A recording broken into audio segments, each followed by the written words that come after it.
If Photoshop is giving you error 127 and refusing to launch, this usually means there's a missing or corrupted system file, Adobe component or DLL that Photoshop needs in order to start properly. In this video, I'll show you the safest and most effective ways to fix Photoshop error 127 step by step, so you can get back to editing without guessing or downloading risky files from random websites. And if this tutorial helps, make sure to hit the like button and subscribe for more quick tech fixes like this. Let's start with the most important method first, because in many cases, this is the fix that actually solves the problem.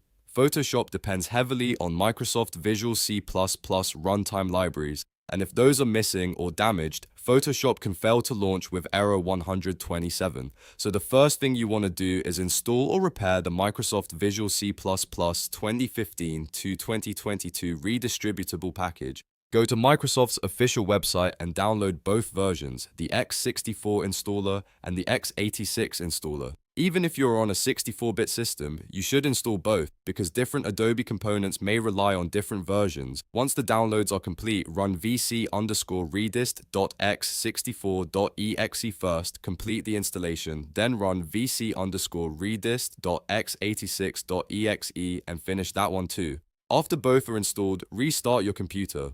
This step alone fixes Photoshop error 127 for a lot of users, so don't skip it. If Photoshop is still not opening after that, the next step is to do a clean reinstall of Photoshop. Sometimes the application itself becomes damaged or the Creative Cloud installation is incomplete. Start by uninstalling Photoshop from your system. If you want the cleanest result possible, you can also uninstall Adobe Creative Cloud, although that part is optional. After that, reinstall Adobe Creative Cloud from Adobe's official site, sign in, and then install Photoshop again from inside Creative Cloud. Once it's installed, right-click Photoshop and choose Run as Administrator. That can help avoid permission issues that sometimes block Adobe apps from launching correctly.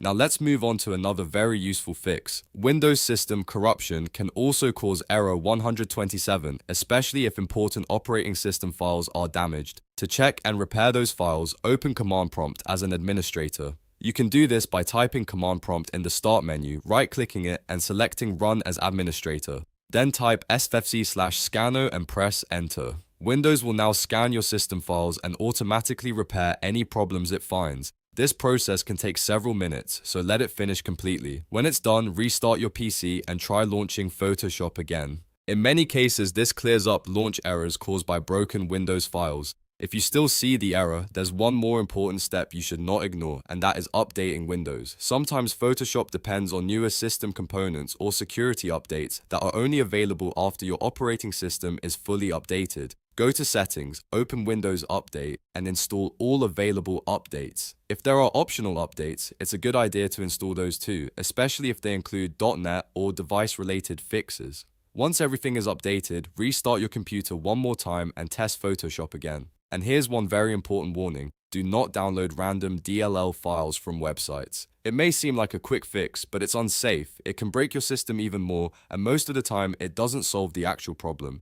The safe solution is to repair the Microsoft runtimes, reinstall Photoshop properly, scan Windows system files, and keep Windows updated. So to quickly recap, if you want to fix Photoshop error 127, first install both Microsoft Visual C++ Redistributables, then try a clean reinstall of Photoshop, then run the System File Checker tool, and finally make sure Windows is fully updated. One of these methods usually resolves the issue and gets Photoshop launching again. If this video helped you, please give it a thumbs up, subscribe to the channel, and turn on notifications for more easy troubleshooting guides. Thanks for watching, and I'll see you in the next one.